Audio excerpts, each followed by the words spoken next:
ഇത് എപ്പോഴൊക്കെ ചെയ്യാം, എപ്പോഴൊക്കെ ചെയ്യാൻ പാടില്ല, ഇത് എഞ്ചിന് നല്ലതാണോ, ബെൽറ്റ് പൊട്ടാൻ ചാൻസ് ഉണ്ടോ? Hello Riders, how you doing? കുറച്ച് ദിവസം മുന്നേ നമ്മുടെ ഇൻസ്റ്റാ പേജിൽ ഞാൻ ഈ സ്കൂട്ടേഴ്സിൽ എങ്ങനെ എഞ്ചിൻ ബ്രേക്കിംഗ് ചെയ്യാന്നതിനെ പറ്റി ഒരു വീഡിയോ ഇട്ടിട്ടുണ്ടായിരുന്നു. അപ്പോൾ അതിൻ്റെ ഒരു കുറച്ചും കൂടി ഡീറ്റെയിൽഡ് വേർഷനാണിത്. ആദ്യം എഞ്ചിൻ ബ്രേക്കിംഗ് എന്താണെന്ന് അറിയാത്തവർക്ക് ഞാൻ സിമ്പിളായിട്ട് പറയാൻ ശ്രമിക്കാം. നമ്മളൊരു ബൈക്ക് ടോപ്പ് ഗിയറിൽ ഓടിച്ചുകൊണ്ടിരിക്കാമെന്ന് വിചാരിക്കുക. ഈ ടൈമിൽ നമ്മൾ ത്രോട്ടിൽ കട്ട് ചെയ്താൽ എഞ്ചിൻ സ്പീഡ് കുറയും. എഞ്ചിൻ സ്പീഡ് കുറയുന്നതനുസരിച്ച് വീൽ സ്പീഡും കുറയും. ഇതിനെയാണ് ബേസിക്കലി എഞ്ചിൻ ബ്രേക്കിംഗ് എന്ന് പറയുന്നത്. അങ്ങനെ സ്പീഡ് കുറയുന്നതനുസരിച്ച് നമ്മൾ ഗിയർ ഡൗൺ ഷിഫ്റ്റ് ചെയ്തുകൊണ്ടിരിക്കും. അങ്ങനെ വണ്ടി നല്ല രീതിയിൽ തന്നെ സ്ലോ ആവും. ഇതിൽ ഓർക്കേണ്ട ഒരു കാര്യം, എഞ്ചിനും വീലും തമ്മിൽ ആ ഒരു പിടുത്തം ഉള്ളതുകൊണ്ടാണ് എഞ്ചിൻ ബ്രേക്കിംഗ് നടക്കുന്നത്. ഇതിനിടയിൽ നമ്മൾ ക്ലച്ച് പിടിച്ചാലോ ന്യൂട്രലിലോട്ട് മാറ്റിയാലോ എഞ്ചിൻ ബ്രേക്കിംഗ് നടക്കില്ല. ഇനി സ്കൂട്ടറിലേക്ക് വരുമ്പോഴും ഓൾമോസ്റ്റ് ഇതുപോലെ തന്നെയാണ്. നമ്മൾ ത്രോട്ടിൽ കട്ട് ചെയ്യുമ്പോൾ എഞ്ചിൻ സ്പീഡ് കുറയും, വീൽ സ്പീഡ് കുറയും, വണ്ടി സ്ലോ ആവും. സ്കൂട്ടേഴ്സിലൊക്കെ നമ്മൾ ത്രോട്ടിൽ കട്ട് ചെയ്യുമ്പോൾ തന്നെ എഞ്ചിനും വീലും തമ്മിൽ ആ ഒരു പിടുത്തം നമുക്ക് ഫീൽ ചെയ്യും. പക്ഷേ ഒരു കണ്ടിന്യൂസ് ഇറക്കത്തിൽ കുറച്ച് നേരം അങ്ങനെ ത്രോട്ടിൽ കൊടുക്കാതിരുന്നാൽ ആ ഒരു പിടുത്തം മാറിയതായിട്ട് നമുക്ക് അറിയാൻ പറ്റും. ഒരു പോയിന്റിൽ വണ്ടി ന്യൂട്രൽ ഇട്ടതോ അല്ലെങ്കിൽ ക്ലച്ച് പിടിച്ച പോലെ ഒരു ഫീല് വണ്ടി മൂവ് ചെയ്യുന്ന കാണാം. ബൈക്കിൽ നമ്മൾ മാനുവലാണ് ന്യൂട്രൽ ഇടുകയോ ക്ലച്ച് പിടിക്കുകയോ ചെയ്യുന്നത്. പക്ഷേ സ്കൂട്ടേഴ്സിൽ ഇത് ഓട്ടോമാറ്റിക്കലി നടക്കുകയാണ്. സ്കൂട്ടേഴ്സിലുള്ളത് CVT, അതായത് കണ്ടിന്യൂസ്ലി വേരിയബിൾ ട്രാൻസ്മിഷൻ ആണെന്ന് നിങ്ങൾക്ക് അറിയായിരിക്കും. ഇതെങ്ങനെയാണ് വർക്ക് ചെയ്യുന്നത് അറിയാവുന്നവർക്ക് ഞാനിനി പറയുന്ന കാര്യങ്ങൾ പെട്ടെന്ന് മനസ്സിലാവും. അജിത് ബഡ്ഡി CVT പറ്റി ഒരു വീഡിയോ ആൾറെഡി ചെയ്തിട്ടുണ്ട്. അത് കണ്ടു കഴിഞ്ഞാൽ ഇതിനെപ്പറ്റി നല്ലൊരു ഐഡിയ നിങ്ങൾക്ക് എന്തായാലും കിട്ടും. സോ സ്കൂട്ടേഴ്സിൽ നമുക്ക് സെൻട്രിഫ്യൂഗൽ ക്ലച്ചാണ് വരുന്നത്. എല്ലാ ക്ലച്ചും ചെയ്യുന്ന പോലെ എഞ്ചിനും വീലും തമ്മിൽ കണക്ഷൻ ഉണ്ടാക്കുക, അല്ലെങ്കിൽ എഞ്ചിനിൽ ഉണ്ടാകുന്ന പവർ വീലിലേക്ക് ട്രാൻസ്മിറ്റ് ചെയ്യുക എന്നുള്ളത് തന്നെയാണ് ഈ ക്ലച്ചും ചെയ്യുന്നത്. സാധാരണ ബൈക്കുകളിലാണെങ്കിൽ നമ്മൾ ക്ലച്ച് പുള്ളി ചെയ്യുമ്പോൾ എഞ്ചിനും വീലും തമ്മിൽ കണക്ഷൻ ഇല്ലാതാവും. ക്ലച്ച് വിടുന്ന സമയത്ത് എഞ്ചിനും വീലും തമ്മിൽ കണക്റ്റഡ് ആവും. പക്ഷേ സ്കൂട്ടേഴ്സിൽ ഇത് ഓട്ടോമാറ്റിക്കലിയാണ് നടക്കുന്നത്. ഒരു പർട്ടിക്കുലർ RPM എത്തുമ്പോൾ മാത്രമാണ് എഞ്ചിനും വീലും തമ്മിൽ കണക്റ്റഡ് ആവുന്നത്. ആ RPMൽ താഴെയാണെന്നുണ്ടെങ്കിൽ എഞ്ചിനും വീലും തമ്മിൽ കണക്ഷൻ ഉണ്ടാവില്ല, വണ്ടി ഐഡിയലായിരിക്കും, അതായത് ന്യൂട്രലായ അതേ അവസ്ഥ. ഒരു ചെറിയ ഇറക്കത്തിലൊക്കെ നമ്മൾ കുറേ നേരം കൈ കൊടുക്കാതിരിക്കുമ്പോൾ എഞ്ചിൻ്റെ ആ ഒരു സൗണ്ട് കുറഞ്ഞിട്ട് വണ്ടി ഫ്രീ ആയിട്ട് പെട്ടെന്ന് മൂവ് ചെയ്യുന്ന അറിയാൻ പറ്റും.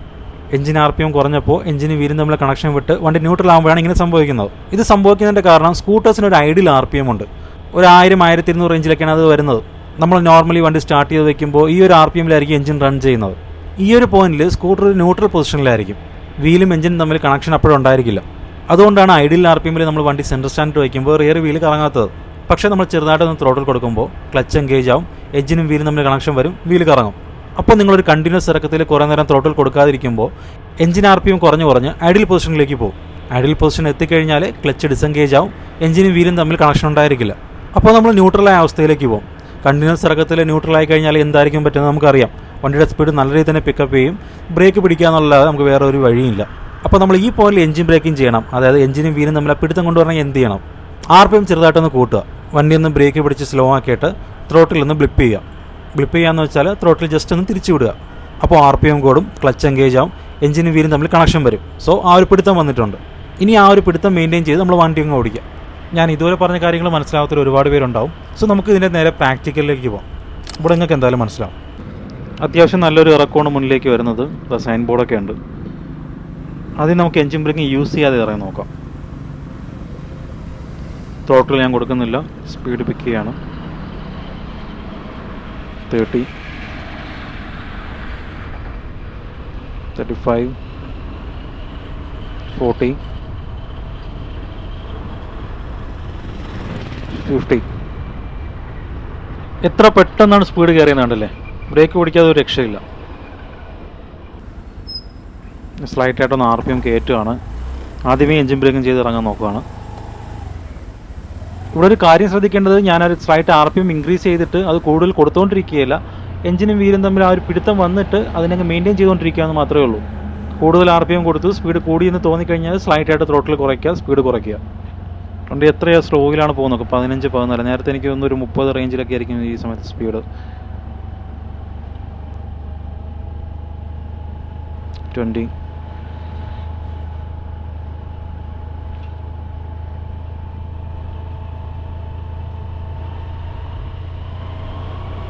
30. സോ നേരത്തെ ഒരു 50 സ്പീഡ് എത്തിയ പോയിന്റിൽ ഇപ്പോൾ എനിക്കൊരു 30 റേഞ്ചിൽ തന്നെ നിർത്താൻ പറ്റി. സോ നിങ്ങൾക്ക് മനസ്സിലായി കാണുമല്ലോ. ആദ്യം ഞാൻ ഫ്രീ ആയിട്ട് ഇറങ്ങി വന്നു. ആ സമയത്ത് വണ്ടി ന്യൂട്രൽ പൊസിഷനിലായിരുന്നു. രണ്ടാമത് ഞാൻ സ്ലൈറ്റായിട്ടൊന്ന് RPM ഇൻക്രീസ് ചെയ്തപ്പോൾ ക്ലച്ച് എൻഗേജ് ആയി. അങ്ങനെ എഞ്ചിനും വീലും തമ്മിൽ കണക്ഷൻ വന്നു. ആ ഒരു പിടുത്തം ഉള്ളതുകൊണ്ട് വണ്ടി സ്ലോ ആയിട്ട് ഇറങ്ങിപ്പോയി. എഞ്ചിൻ ബ്രേക്കിങ്ങിൻ്റെ എഫക്റ്റ് എത്രത്തോളം ഉണ്ടെന്ന് കാണിക്കാൻ വേണ്ടി മാത്രമാണ് ഞാൻ ബ്രേക്ക് യൂസ് ചെയ്ത് ഇറങ്ങിയത്. റിമെമ്പർ, ആവശ്യമുള്ള സമയത്തെല്ലാം ബ്രേക്ക് യൂസ് ചെയ്യാൻ തന്നെ വേണം. ഇപ്പോൾ നിങ്ങൾക്ക് സ്കൂട്ടേഴ്സിൽ എഞ്ചിൻ ബ്രേക്കിങ്ങിനെ പറ്റി ഒരു ക്ലിയർ ഐഡിയ കിട്ടുകയാണെന്ന് ഞാൻ വിശ്വസിക്കുന്നു. പക്ഷേ സ്റ്റിൽ നിങ്ങൾക്ക് ക്വസ്റ്റ്യൻസ് ഉണ്ടാവാം. ഇത് എപ്പോഴൊക്കെ ചെയ്യാം, എപ്പോഴൊക്കെ ചെയ്യാൻ പാടില്ല, ഇത് എഞ്ചിന് നല്ലതാണോ, ബെൽറ്റ് പൊട്ടാൻ ചാൻസ് ഉണ്ടോ, അങ്ങനെ പല ക്വസ്റ്റ്യൻസും എനിക്ക് ഇൻസ്റ്റയിൽ വന്നിട്ടുണ്ടായിരുന്നു. ഇത് എപ്പോഴൊക്കെ ചെയ്യാം? നിങ്ങൾ ഹൈ റേഞ്ചസിലോ അല്ലെങ്കിൽ വീഡിയോയിൽ നേരത്തെ കണ്ടതുപോലെ കണ്ടിന്യൂസ് ഇറക്കങ്ങളിലൊക്കെ സ്ഥിരം ഓടുന്ന ഒരാളാണെന്നുണ്ടെങ്കിൽ നിങ്ങൾക്ക് ഈ മെത്തേഡ് യൂസ് ചെയ്യാം. ഒരു കാര്യം ഓർക്കേണ്ടത്, എഞ്ചിൻ ബ്രേക്കിംഗ് നമുക്ക് കിട്ടുന്ന ഒരു അഡീഷണൽ സപ്പോർട്ട് മാത്രമാണ്.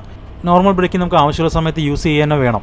കണ്ടിന്യൂസ് ആയിട്ടുള്ള ഇറക്കങ്ങളിൽ എഞ്ചിൻ ബ്രേക്കിംഗ് യൂസ് ചെയ്യാതെ ഒരുപാട് നേരം ബ്രേക്സ് മാത്രം നമ്മൾ അപ്ലൈ ചെയ്ത് ഇറങ്ങി വരുമ്പോൾ ബ്രേക്സ് ഹീറ്റായിട്ട് അത് ഫെയിൽ ആവാനുള്ള ചാൻസസ് കൂടുതലാണ്.